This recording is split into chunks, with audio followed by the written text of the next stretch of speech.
Avowed is finally here, and while the game has been getting mixed reviews, I'm not here to review it because I honestly don't have any plans of playing it. But I do want to analyze one specific thing: its visual design. I say this often in my videos that a game can't sell if it doesn't have strong visual design to draw people in. And to be fair, I'm going to compare Avowed's art direction to another fantasy game that I haven't played and I don't plan on playing either: Elden Ring. I'm going to break down multiple points as to what makes these environments and characters work and don't work for these games. Salam, my name is Mustafa. I am the solo developer of Suburb Path. In the past, I've worked at Treyarch during the development of Black Ops 4, and I've worked at Zwift on their indoor cycling game. Right now, I develop and publish small games on Steam, such as Nexus Defenders, which is a narrative-driven tower defense game, which is currently on sale right now. And I have another game in the works, which is Beware Tomorrow, a first-person stealth horror game coming soon on Steam. I'm going to look at environments from the launch trailer of both games. Both launch trailers show a lot of different sceneries. Usually in trailers, they want to showcase their best. I want to take a look at a few of the different scenes. We got this scene over here. Also, I want to try to compare like scenes just to be as fair as possible. So we have this scene over here. And we also have this scene of this burning city as well. Also, there's something about how this trailer has very blurry footage that seems very unprofessional. Like, look how blurry this is, and then it gets, boom, crisp. And then it happens again with this burning city. Starts off blurry, and then it gets crisp, and then this guy's face is blurry. I don't know why they did that. They need to fire their editor. Then we have this floating fortress. Look at that jump cut. That's bad. So we have these three scenes. Let's take a look at the Elden Ring trailer. To compare that first scene, we have this scene right here. I think this is actually very comparable to that first scene that I shown off. To compare to the burning city, we have this scene that's right here. I think this is a good comparison. And to compare to the snow scene, we got this scene right here. And wow, this looks fantastic. Like, there's no comparison to this scene. I want to make a note that I am not a professional artist. I've done art direction for the games I've developed, especially Nexus Defenders, which is already available and it's on sale right now. As of the posting of this video, I'm doing the art direction for my upcoming game, Beware Tomorrow. So I'm not a professional artist, but I do have experience to point out certain things. One thing I noticed with Avowed is that there's not a lot of color balance with the lighting. So as you can see with this scene here, there's a lot of this stone color right here, the stone color right here and here. There's a lot of this. It's very heavy on that. The shadows that are being cast are very heavy. This is likely because of only one light source, which they shouldn't have one light source, but there's a possibility that they're only using one light source. And when that happens, you end up having these very dark shadows. Like, this is incredibly dark, and these are incredibly dark. Like, it basically looks like nighttime for these areas. And that's not how things work in real life. Even if something is within a shadow in real life, there should still be some illumination because of the fact light reflects off of objects. If we change this to grayscale, we can see that a lot of we end up having like this very dark area and then this very light area. Like, you don't really see too much detail at this point. So generally in game development, when you have lighting, you have your main light source, which is a directional light that acts as the sun. This light comes from one direction, usually used in an angle. It depends on the time of the day, but it's usually at an angle. And whatever objects are set to cast shadows will cast a shadow. Then there's usually an ambient or a global light. This light isn't as bright as the point light. The purpose of this light is to help illuminate the areas that are not getting hit by the directional light. And this ambient light is usually set to being a little bit more warm or a little bit more cool depending on the time of the day. It also helps soften the shadows and gives it a more natural look. Beyond having a point light and a global light, there can also be other lights such as spotlights for specific light sources or point lights such as a candle or a light bulb. and those also set off a certain amount of illumination. So this scene right here becomes visually uninteresting due to the fact that you see a bunch of the same colors, and also there's really no depth at all in this scene. Like, you can see that tree very clearly. Like, these are very crisp looking. When you have lack of depth perception, it takes away from the atmosphere. In comparison, here's this scene, which I feel like this is the closest thing from the trailer in comparison. Again, I've never played this game, and I really don't plan on playing this game because I don't have the time to play these really long games that require a commitment to play them. But from what I understand, the world is very grim and dark, and despite the grimness and darkness of this world looks like it has more life than Avowed. All the environments looked very empty. Things are moving around. All sorts of things are happening. The lighting looks so much better. The shadows look better. Like, this doesn't look completely black. Like, these areas don't look completely black. We do have a couple of areas with dark tones over here. And of course, these have some dark tones. Also, if we go into grayscale, this still looks visually interesting. And just looking at the birds alone, you could see dark tones, light tones, mid tones. That way, you can see them regardless of where they are. So if the bird is up against the light tones, you can see the bird because of all the dark tones. But if the bird is up against something a little darker, then you can see it due to the tail. Same with the main character. The main character has light tones right here to stand out against the dark areas, and we have dark tones down here to stand out against the light areas. Also, there's just so much detail with the architecture, the feathers falling off of the birds. There's just so much attention to detail in this world. Like, you could tell the people who worked on this game built it with love. There's definitely atmospheric perspective in this scene with these towers starting to fade away in the fog. You can see this scene with the burning city. If we go into grayscale, you can tell that it's just very hard to see anything. Like, you have very light areas and a bunch of very dark areas. Like, you don't see a lot of midtones. There's just a few midtones when it comes to like this tree right here and a few buildings over here. But there's very little balance when it comes to the light and dark tones. Now let's compare it to this scene over here. When I go in grayscale, you can already tell what's going on. You can see the guy here. You can see the pathway, which is the midtone. The sky is also a midtone as well. You have these fireballs, which are the light tones. And you also have this tree, which is a different light tone. Plus, with the color choices, it just looks fantastic. This golden glowing tree over here.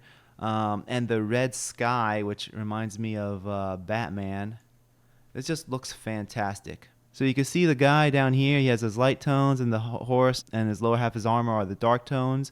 So you can't really see it too much right now because of this black wall. But once that fire hits him, like, you can definitely see the horse, because that's the purpose of having these dark tones, is so that it can stand out when there are light tones engulfing the character. That's why it's important to have a balance. And this is just a really cool looking scene. This game it looks fantastic. The game has all sorts of great examples of having all of these great contrasts of color. The yellow contrasting the blue, and there's just so much balance between the light, the darks, and the midtones. And the final comparison are the cold areas. I'll give credit what credit's due. This scene does look pretty cool with this floating circle that rotates. They do have some contrast with this orange foliage, with the snow and the rocks, but it still has the same issue with the shadows. Like, this is such an incredibly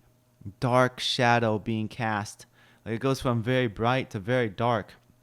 That's likely due to the fact that they have only one light source in the scene, which they shouldn't have one light source. They should have multiple light sources. And another issue, most of this area just looks the same, color-wise and tone-wise. It is very flat. But aside from the flatness, I think this is actually a pretty cool looking scene. This scene's a bit different from the Avowed scene due to the fact that this one represents bigness and emptiness rather than Avowed showing off that tower, trying to show off one cool thing. But the main difference with this scene is it just feels more alive. You can see snow falling. You can see the fog, which helps build the atmosphere. It actually feels like a place. The way how Avowed lacks particle effects, it lacks proper lighting, it lacks animals like these birds flying, and it makes the world feel lifeless. It makes me feel more like a video game. From watching this Elden Ring trailer, it looks more like a place. It looks immersive and atmospheric. Man, this trailer is so blurry. Why'd they choose blurry footage? Anyways, the game, it just looks very flat. Every scene looks like one color. It looks lifeless compared to Elden Ring, which even though it's a darker world, it looks like it actually has more life to it. And the small things add up. Even though it doesn't look bad, it doesn't look great. And that's the point. So this is the game I'm currently developing, Beware Tomorrow, which is a first-person stealth horror game. There is a light coming out from that window to pointing towards at that bookshelf to let the player know that that's where they need to go. It's a very small area, but despite that, I tried to give life by doing stuff like that light flickering. And as I mentioned, I have multiple light sources. Each of these lights that are up on the walls are a light source. I have spotlights coming out of the roof windows, and that guy's chasing me. I also have a global light as well as a global directional light, and this guy is beating me up. Link in the description below. I wanted to compare characters that have like features, so I had to do some research and figure out who are good characters to compare. So I have Kai here. I know nothing about him, and Rena, I believe is her name, who I know nothing about her either. So Kai, first of all, he looks like a sci-fi character. He looks like an alien due to his blue skin. Not only his blue skin, but like the camouflage on his skin. These camouflage spots on his skin make him look like some sort of an alien. Now, I'm assuming he's supposed to be some sort of an amphibious character or an aquatic character because of this whale. I guess the designers decided that people couldn't figure out he was an aquatic character, so they wanted to give it away by giving him a pendant that has a whale on it. Another point with Kai is that he has a very plain silhouette. If we zoom out a bit, he's just another blue man. I don't know how many blue men there are in the game, but he just looks like a blue man. Like, there's nothing about a silhouette that makes him look special. My main problem with him is that he looks like an alien. He doesn't look like a fantasy character. He looks like a sci-fi character. He's dressed like a pirate, so I suppose that's supposed to make him look like a fantasy character. But if you take away the pirate outfit, then you basically have a character that can be in the background of Guardians of the Galaxy. Ren, on the other hand, she also has blue skin, but she looks like she fits a fantasy world. She has this big, giant witch cap, which makes me assume that she's some sort of a witch. She has this spirit head coming out of her, so that makes me assume that either her spirit is leaving her body or she has two spirits. This is probably something that will cause intrigue for the audience, and they want to find out more about her. Also, she has two pairs of hands, so she has 4 hands total, at least that we can see right there. So that also adds to the intrigue. Why does she have 2 sets of hands? Is it because one belongs to this separate spirit? Maybe we'll find out later in the game. Also, there's good use of shapes. Like her body's basically one giant triangle. Her hat's a triangle. We have a triangle here, and triangles usually mean danger. So maybe she's dangerous. I'm not sure if she's an evil character, but there's something about her that's dangerous due to this giant triangle that she is. At the same time, there's some big curves right here. Usually curves refer to friendliness. So maybe she's dangerous, but she's a friendly character. Elden Ring fans, let me know in the comments, how wrong am I? So I kept seeing this guy, and I tried finding someone to compare him to from Elden Ring. I found this wolf dude. They're clearly different types of characters, but the main point I wanted to bring up with these guys is that this guy, Garrick, he seems to not fit a fantasy world. Let me explain. He has really big eyes. Like, his eyes are much bigger than the other characters. He's also a bright blue. The big eyes and the bright blue color makes me think of an anime character. In an anime style, this would probably work really well. But this is not an anime style. This is a semi-realistic style. And within this semi-realistic style, it doesn't work. It just makes him look very creepy. I'm assuming he's a friendly character. He's someone you meet early on in the game. He's shorter than the other characters. I'm assuming he's like a wise character, someone who's resourceful, someone who helps you out. But he just looks very creepy due to the giant eyes that don't fit in this style. His design makes me think of a weird mascot character like Snarf. There we go. Snarf. So this guy, he's also a fur-covered character, but he looks like he fits the world. He's like a werewolf type character. He's not overly colorful. He fits the dark fantasy aesthetic. They didn't make him look cutesy with giant eyes. And even though he doesn't have a lot of different colors, you can still tell what's going on due to the different tones of his design. Plus, his armor looks very old and worn, like this guy has used his armor a lot. It doesn't look pristine. It looks very used up and dirty. I also like the way how they designed his character to look strong, but he's not overly bulky. Usually, a lot of designers like to go with like the big Hulk look to make someone look strong. They didn't make him look overly bulky. Instead, they made him stand tall and have great posture, and that makes him look strong. Now we have this Ambassador Falcon guy. As I watched the game footage, he seems like a character that you meet earlier on in the game, plus he's in the trailer. His clothes are incredibly clean. Yeah, because he's an ambassador, he's probably an upper class character, but usually fantasy, like, everyone has a bit of dirtiness to them. It looks like he picked up his shirt from Old Navy like 3 days ago. Man, why'd they make the trailer look so blurry? Anyways, so his eyes look very dead. They're very twinkly looking, while his skin is very plastic looking, and that combination makes it look very lifeless. Also, just like the first character, he has a very poor silhouette. He just looks like another dude. There's nothing about his silhouette that makes him look unique to any other character. Unlike this example that I got from Elden Ring, he definitely has a good silhouette. Like, you could see his shoulder pads have some shape. He has elbow pads with shape. Plus he has this cape. So he definitely has a silhouette to help him stand out. His armor is incredibly finely detailed. Like, you look at his shoulder pads, very finely detailed. He has fine details on his chest plate.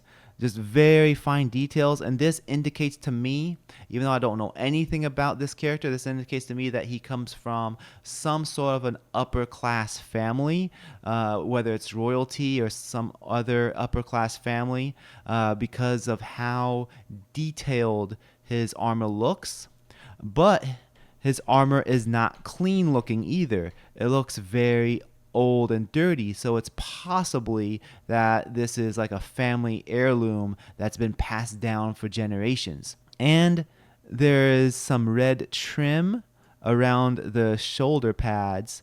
This red trim helps separate the segments of his armor to make it more visually appealing. Plus, they draw attention to the face, as well as the armor also drawing attention up to the face as well. Again, Elden Ring makes good use of shapes. So we have like a big box body. We have some triangles around here, triangles there. So this indicates to me, even though he is apparently from some upper class family, presumably of riches, I can also assume that he knows how to fight. He has a level of competence with his combat skills because he has some triangles indicating that he's dangerous. And the squares indicate that he has strength. Squares usually indicate sturdiness or strength. I don't feel like the Avowed characters utilized shapes at all. And the final thing I want to go over, Avowed has this thing called godlike, in which a character who's touched by a god down to their soul, they become godlike, and then they start sprouting things out of the head like fungus and roots. And I feel like the main point to bring up with this is just because something is unique doesn't mean it's a good idea. When people look at fungus, that brings up mostly negative emotions, such as disgust. Fungus is usually seen as something that grows when something decays, or it's seen as something poisonous. Yeah, fungus can be edible if it's not poisonous, but usually when it's growing out of something, that's seen as a negative thing, and it brings negative emotions through that person. Having your main character grow fungus out of their head is not going to bring a positive emotion about that player's character. Usually you want the main character to bring a positive emotion, such as the character is very cool, the character is very competent. Sometimes just for the laughs, people will make their created character extremely fat or something really silly, and that still brings a positive emotion because they think that's just hilarious. They think it's funny. Fungus growing out of the head, I don't think many people will find that funny. That's just going to bring a level of disgust and negative emotions towards the character. Man, that's just beautiful looking. Elden Ring, on the other hand, yeah, they have all sorts of crazy looking creatures. I mean, yeah, that looks gross, whatever that is. I think it's a snake. But each of these creatures have some sort of a reason to look disgusting. Like the reason for them to look disgusting is so that it intentionally brings a negative emotion of grimness and darkness to the world. A lot of these designs are so great. The people who worked on this game did a fantastic job coming up with all sorts of unique and cool looking designs. Not everything unique is good. So just because fungus growing out of someone's head is unique, it doesn't mean that it's a good design. Those are my main points I wanted to cover as far as Avowed. Like I said, the game doesn't look terrible. It's not bad looking. In fact, it does have some good elements to it. But overall, there's a lot of blandness to the environments. The characters are definitely worse than environments, and those definitely need more help. I'm not saying copy Elden Ring. Definitely don't do that. But you have to have a level of understanding as to why certain things work, why you need to have good contrast, why things need to stand out. Readability is important. Having character silhouettes be recognizable from a distance. Building atmosphere, good lighting, all these things are very important. Anyways, I hope you enjoyed the video. If you're watching this before March 5th, Nexus Defenders is currently on sale, 25% off to celebrate the 1-year anniversary of the launch of the game. Please rate the video if you like it. If you didn't like it, subscribe, hit the bell notification. I appreciate your support, and I'll see you guys next time. Thank you again. Salam.